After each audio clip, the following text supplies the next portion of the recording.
Some crimes are so brutal, so completely baffling, that they just get etched into our history. They become these haunting, unanswered questions. Today, we're diving into one of America's most chilling and, well, enduring mysteries, the Villisca Axe Murders. And the facts of this case, they're just brutal. On what should have been a totally normal Monday morning in the tiny town of Villisca, Iowa, a discovery was made that would just shatter the peace of that place forever. 8 people, an entire family, and their 2 young guests, had been killed as they slept. So, how did this nightmare even come to light? Well, the story starts not with a scream, but with a really, really unnerving silence.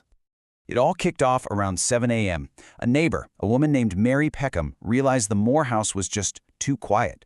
No one was up doing their morning chores, nothing. After knocking and getting no answer, she got worried and called Josiah Moore's brother, Ross. He came over with his key, let himself in, and what he found, it was unthinkable. He first saw the bodies of the 2 visiting kids, Lena and Inna Stillinger. Within minutes, the town marshal was there, and the full, awful truth came out. Every single person in that house was dead. But here's where it gets really strange. This wasn't just a brutal, chaotic attack. The scene the investigators walked into was filled with all these bizarre, methodical details that suggested the killer was, well, operating with a very strange and specific purpose. The crime scene itself revealed this whole series of chilling, almost ritualistic actions. The murder weapon? It was Josiah Moore's own axe, just left right there at the scene. Every victim's face had been covered, and so was every single mirror in the house. The doors were locked from the inside, as if to seal the horror in.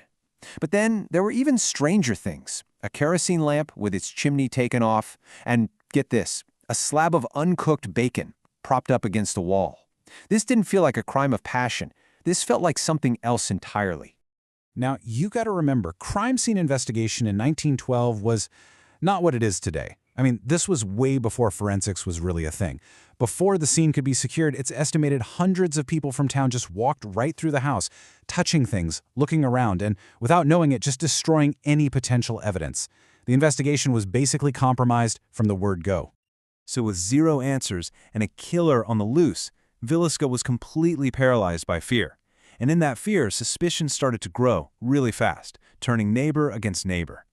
Suspicion pretty quickly centered on 2 very different men. First, you had Frank Jones. He was a big deal, a powerful state senator, and Josiah Moore's old boss. The 2 of them were serious business rivals, and rumors were flying around about an affair. So the theory was, did he hire a hitman?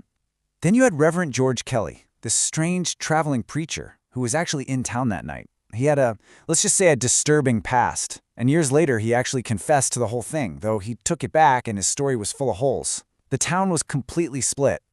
But with a contaminated crime scene, the case against either guy was really just built on rumors and circumstantial evidence. There wasn't anything solid. It left investigators and the whole town in this totally frustrating limbo. It's really summed up perfectly by this sentiment that, at this point, so much time has passed, there's just no way of ever really knowing. But what if the killer wasn't from Villisca at all? What if the monster who came to town that night just arrived on the train and left the same way? As soon as investigators started looking wider, a really chilling pattern started to emerge from other crimes in the area. In Colorado, in Kansas, in the months right before the Villisca murders, entire families were killed in a way that was strikingly similar. All these crimes happened in towns right along railroad lines. The killer always used the family's own axe, and the victims' heads were covered. The similarities, they were just too strong to ignore. This is what led to the man from the train theory. The idea is that a single, nomadic serial killer was moving across the country by rail. He'd pick his victims in these small towns, commit these horrific acts, and then just catch the next train out, vanishing long before anyone even knew a crime had been committed. This theory completely reframed the case. It suggested Villisca wasn't some isolated event, but just one stop on a phantom killer's terrifying journey through the heartland. So, despite these really compelling theories, a local feud or a phantom serial killer, the case just got colder and colder, and it left behind a legacy not of justice, but of just silence.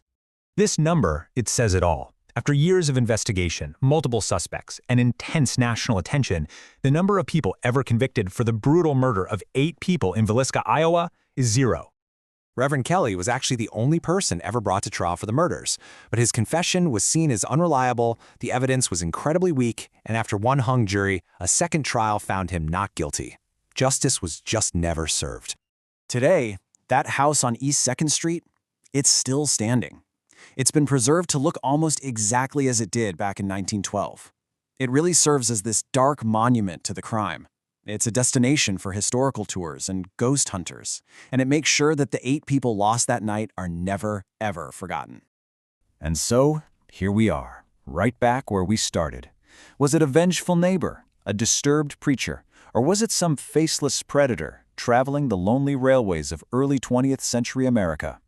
The truth, it seems, died with the killer.